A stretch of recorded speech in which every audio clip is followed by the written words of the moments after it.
maa ngi tudd Ousmane Dia dëkk Déni Biram màgge Déni Biram Ndaw dëkk Déni Biram Ndaw mais Sangalkam laa juddoo sama papa mooy woon chef personnel bu ISRA ma yaroo Bambilor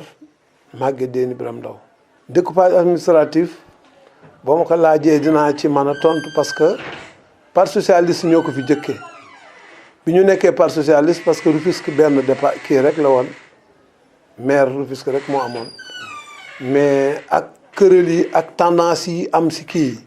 ñu bëgg kenn ku nekk fa nga nekk nga gis ci sa bopp c'est la ñu commencé di ko éclater jël commune Tëngéej ñu def ko commune est ouest nord après Thiès ñu def ko Dakar ñu def ko ay arrondissement loolu moo fi indi découpage. loolu kañ la woon. temps yi parti socialiste temps yi Abdou Diouf xam naa ay 85 86 jëm yooyu waaw. est-ce que am na njëriñ. non am na njëriñ parce que fi ma xam nag laa gis fi ma dëkk moom bi ñu ko fi defee yéex nañ ko fee def. waaw parce que Bambilor gii yéex nañ ko fee def. parce que tey jii da nga daan waa Tivaouane Peulh dañ daan jóge Tivaouane Peulh ñëw yendu Sangalkam di lijjanti benn këyit bu ndaw seen kër walla seen loo xamante ne ñoom ne il faut que ñu am ko pour dem yendu fi amuñu fi benn attache ba ngoon jot buñ ko amee baax na buñ ko amul ñu ñëw léegi nag da ngay sol say dàll dem Tivaouane pour régler sa problème loolu am na njëriñ macha allah Sangalkam ak Njaxaraat bu ñu amee seen problème dañ dem régler ko te maire yi ñu ngi fii alhamdulilah rabbi alamin jaxaay ak ñun sincèrement sori na parce que lu war 30 kilomètres wala 20 kilomètres nga jógee jaxaay pour ñëw ba Sangalkam pour régler benn këyit boo xamante ne mën ngaa toog jaxaay am ko te dañu ne force track te comme dañoo bëgg lépp mu jigéen dëgg-dëgg buñ def gi moom gis nañu suñu bopp lu baree bari man nag yàlla daf ma bind si bañ injustice moom musuma ko cautionné musuma ko nangu tamit te toog naa bi may gën a nekk xale Ernest Guevara lañ ma daan oowee beere laa daan sol booba j'étais très jeune injustice fu mu am ma bañ histoire bokk si mais 1986 man mii maa àndoon nag ay jeunes dem expédition dem xeex ak général Bertin ba jële ko si suuf yi Déni Biram Ndaw témoin yaa ngi fi c'était le 5 septembre 1986 booba j'étais très jeune mais maa jiite woon combat bi bon loolu yàlla moo ko def ci sama deret si looloot laa jóge tamit un bon jour ma gis injustice yu metti yu ne si communauté rurale Sangalkam góor yi ñu def leen ay jaam kenn respecteetul kenn nit ñi di jóg bu yóbbu seen bopp fu ñu nekkul te or que peuple bee leen fol man injustice bii daal manuma wéy ak moom dinaa def sama kemtalaay kartan pour mu faju lii moo ma animé ma jóg combat bu 12 mois la 12 mois janvier lañ ko commencé février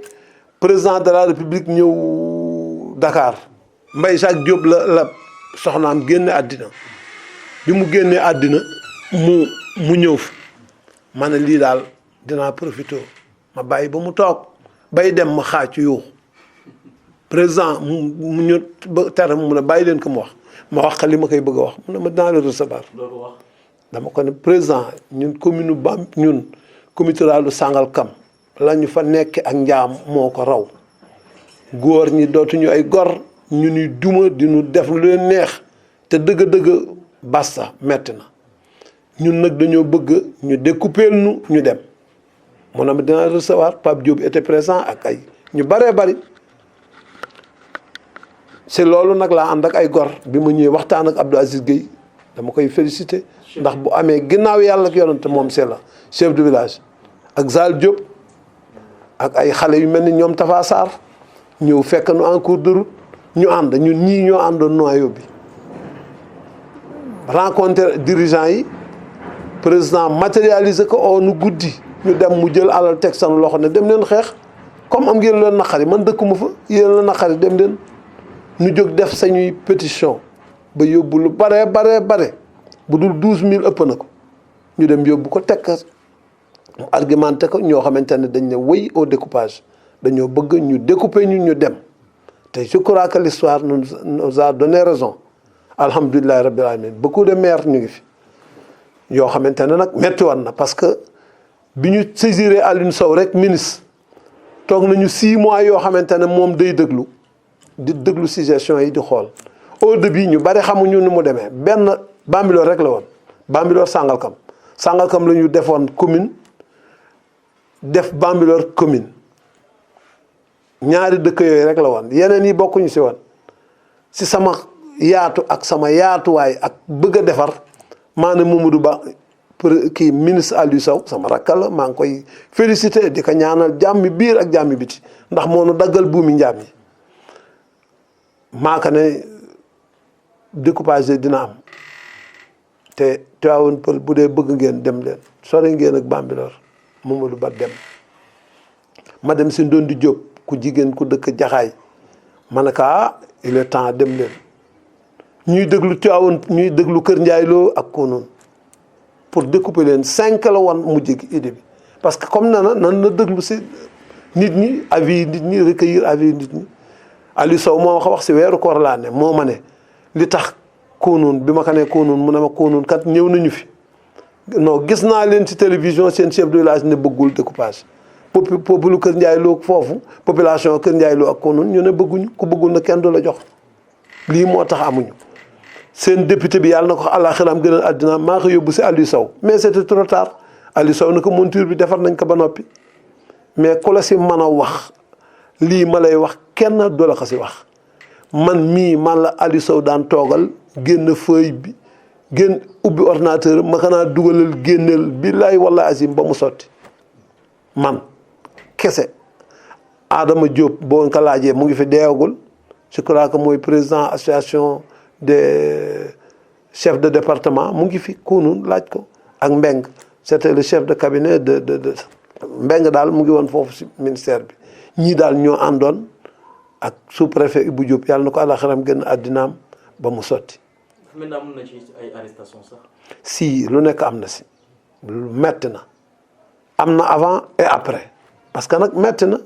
parce que moor doom am na fi si ñoo xamante ne Malick Ba alhamdulilah rabbi amin yàlla na ko àllaxaram gën àddinaam si la ko jëlee. amuñu woon nag booba force doole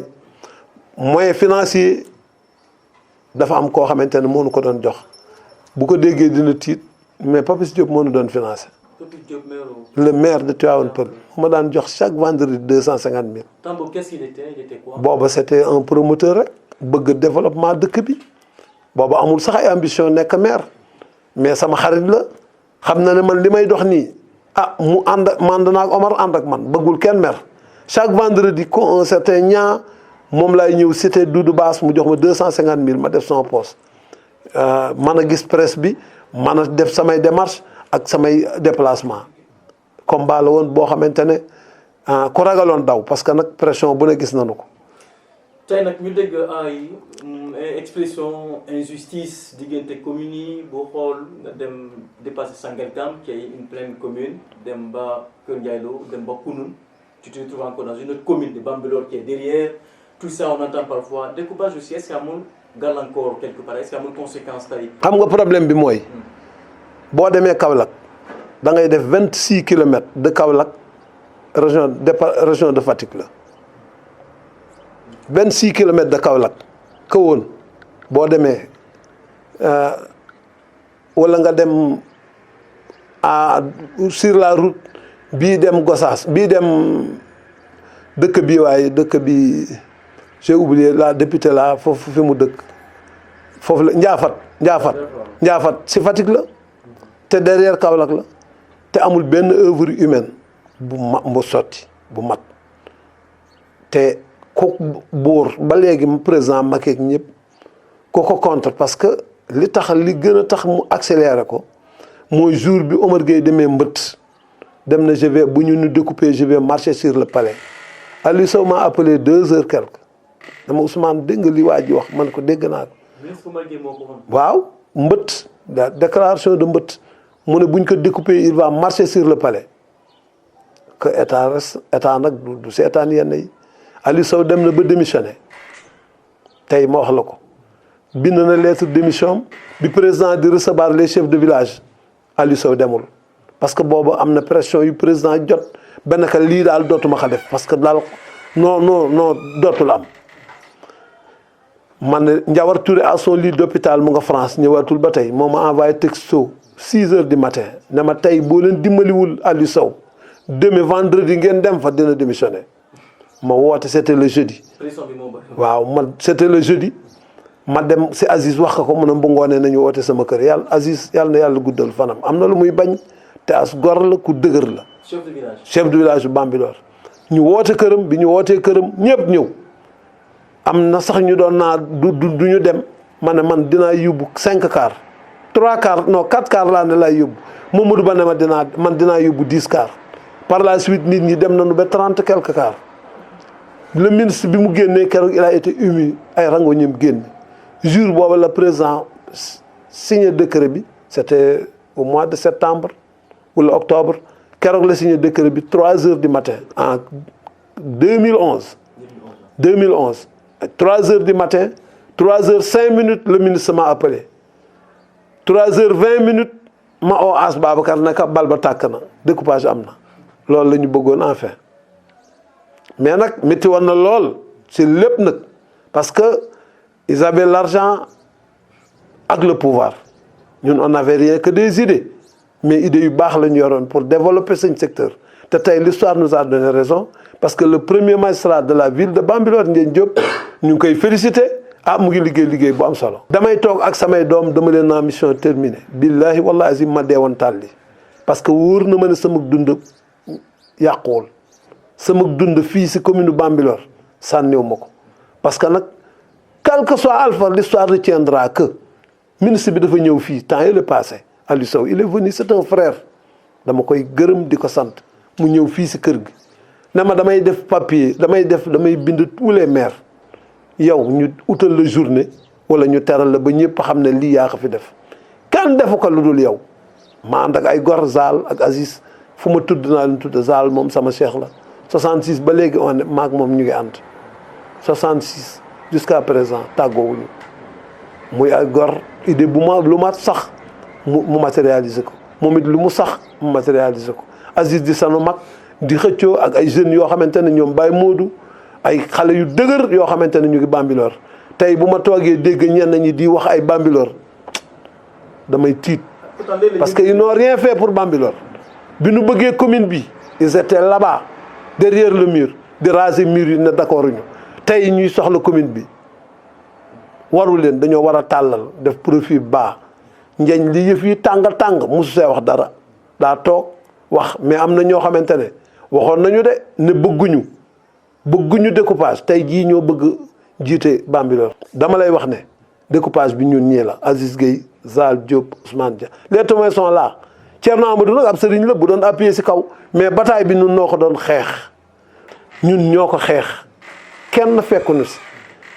keneen dimbali wuñu ci dama la ne lu dul Papis Diop mu ci génn xaalisam keneen man la ak Mamadou Ba bu Tivaouane Peulh def na ci alalam moom xeex na ci mais leneen luñ la ci wax lu dul loolu amul. lan moo waral sa arrestation bi police nekk la ci buntu foyer bi. amoon lu may bañ parce que ministre bi dafa ñëw bi ministre bi ñëw ñu ne du ma dugg salle bi te man lu tax du ma dugg salle bi ma wax mu ne ma noo doo dugg salle bi ma insister mu téye ma fippu mu poñe ko mu génne monote ma.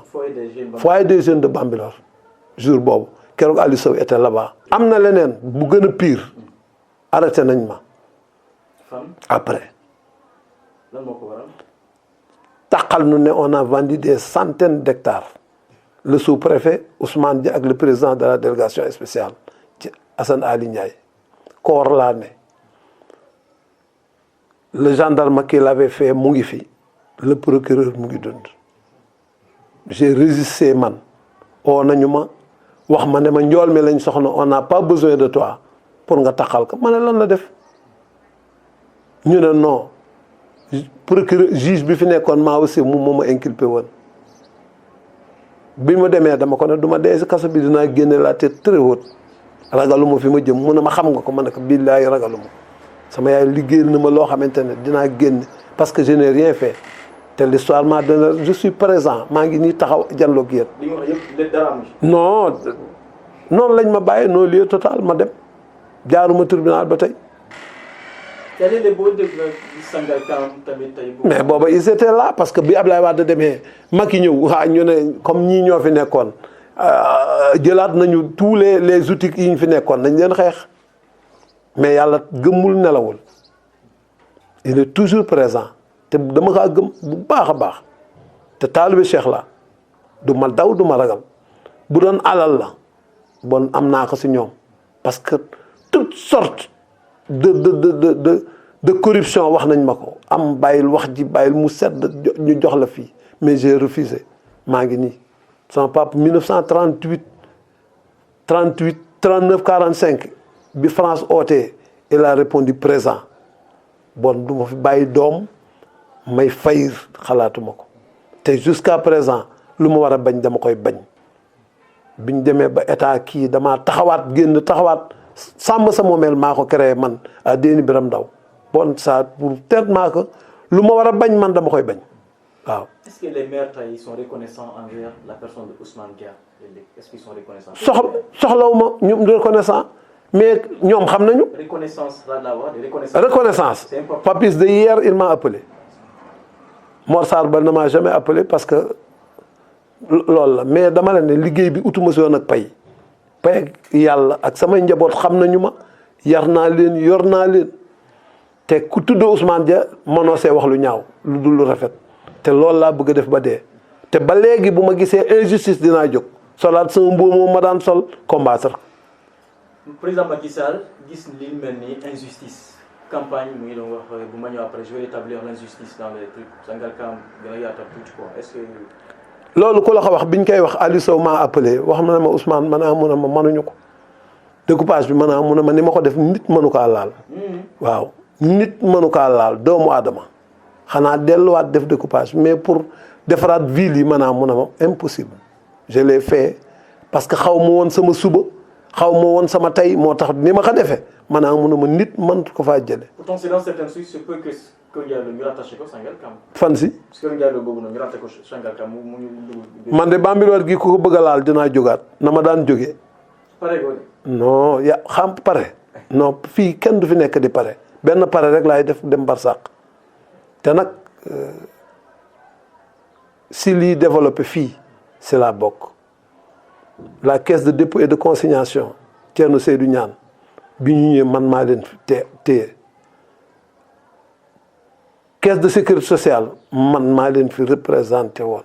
à la personne de Racine Sy SICAP maa leen fi représenté woon man développement rek barke démb je crois que tu as vu les images Locafrique les 100 000 logements man si loolu laay dox mais yeneen yi je laisse les gens parler et je marche soxlawu ma nag aw ma benn ambition politique soxlawu ma.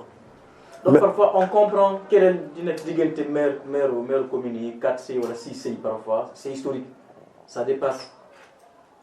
les querelles politiques parfois seen i ñàkk déggoo parfois je veux dire. ñàkk xam li leen fal rek. parce que gënuñoo muus si nit ñi ëpp ñu fi gënu seen yaay gënu la baax sañu yaay du dara yàlla moo leen fal bu ñu ko xamee nag je crois que du ñu juum parce que foofu ñu toog ku ne mën na faa toog man. bu ma soxla woon damay jóg taxaw ma sampeem dënd bu ma dëggee ñu bari dee ñu dem. c'est pourquoi nga xeex découpage bi élection yi ñëw 2014 lu tax nga bañ. voté wu ma sax. lu tax pourquoi. parce que boobu Wade daanu na te moom laa àndaloon ñoom ñu ñëw Macky Sall ñëw ma toog sama kër toog mais nag si dëkk bi laa dëkk te li koy doxal c'est la bokk ma toog mais tout ce qui est développement maa ngi si ma toog xool. def samay jàngat am na ay doom yoo xamante ne mën nañu jël flambeau bi mais daal quant à ay am ku may noonoo si ay politique jaralatuma ko. lan mooy sa relation diggante ak député maire Ndiaye Diop. excellent sama frère la mu respecté ma respecté ko ma koy wax dëgg muy nangu dëgg gi loolu laa ànde ak moom mu baax lool nag parce que il est très reconnaissant parce que ñëw na fii sama anniversaire. waxtaan ak man jël sama doom jox ko ma ne ko àddina mënatu la ne ba ma jànloo ak yow jamais de la vie te lu ma am nag dinaa ko si consacré wu pour moom mu am deuxième mandat jaral na ma ko waaw. sa relation ak ministre maire Sangalkam Omar Gueye porte-parole du gouvernement. maa ngi moom nag dara Dia Gueye te on a un vécu bu kenn amul seen kër dama fa daan fanaan ñuy bokk kër Grand Gueye di fa tëdd di demandoo baal di ñëw booba dara amul. ministre Gueye. la ilaha illallah bi mu créé tendance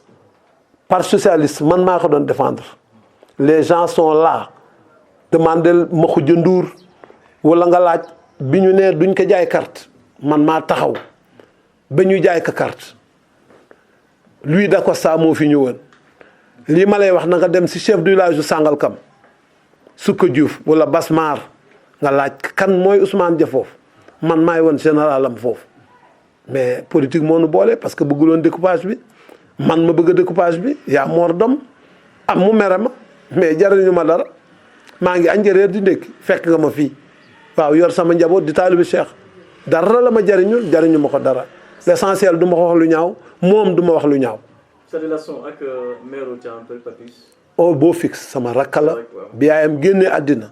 maa ànd ak moom ba ñu rob ko papaam téye sama loxo téye loxaam ne ma boole naa leen Ousmane da nga jàppale Papis te boobu ba léegi ñaawul. Mor Sarr Ba maire Jaxaay. tonton la may woowee respecté na ma respecté ko parce que am nañu jaar-jaar te dëkk bu yàgg la rafet na dara nekku si musuma faa dem nag wax ko benn soxla Papis musuma faa dem wax ko benn soxla yàllaa ngi may suturaal di leen suturaal. arrondissement de Bambilor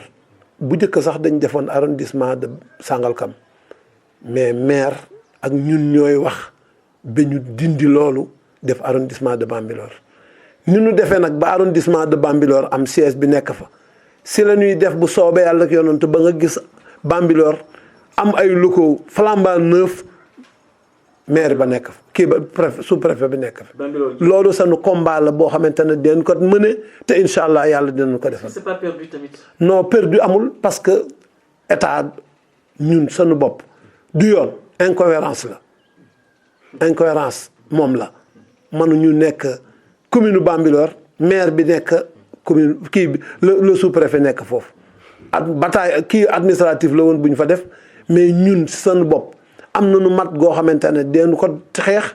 te duñu taal pënë duñu takk brassard rouge ba yàlla sottal ko. carte d'identité bees yi tamit ñu gis ñu def ci arrondissement Sangalkam. non déggoo li ma la wax loolu arrondissement Sangalkam carte d'identité yu bees yi saisiroon naa sous préfet bi fi nekkoon ba mu ne ma alumani la te deñ ko lii Marcel mais l'actuel sous préfet Ndaw incha allah man gisuma woon loolu parce que sama bos arrondissement de Bambilor moo si ne. waaw kañ loolu nag. deenu wax jaar fi nu war a jaar ba bu soobee yàlla ak yonent mu faju ñun daal lépp luy développement ñu ngi si boo nu si owee nu ñëw ñun suñu dëkk rek la ñu gëm. Omar Gueye moo nekk ministre collectivité territoriale te bëgg jël tamit arrondissement bi est-ce que combat bi moo tax. non xam nga am na ku ko yilif Omar Gueye président Macky Sall moo ko yilif bu ko nee defal mu def te ñun bu ñuy wax dañ koy jaarale si yoon buñ ko jaarale sous préfet mu jaarale ko si. préfet département jox ko gouverneur jox ko ministre de l'intérieur je crois que président na si jot. c'est de bonne guerre aussi parce que moo nekk seen tutelle tey mooy seen patron c'est de bonne guerre aussi pour mu képp leen quelque part aussi. non képp yàlla moo mën a képp kenn mën la képp nit mënta ne parce que yàlla li mu xës jàmba garab bu yàlla jëmbat doomu aadama manu ko law ba di ko gis ba di ko gor mënunoo képp parce que. ñun ay nit lañu ay sénégalais lañu parce que tey jii yow mii am na koo xam man ma am ku ma xam keneen am ku mu xam ba nga xamante ne addina bi noonu lay doxee. sama kàddu gu mujj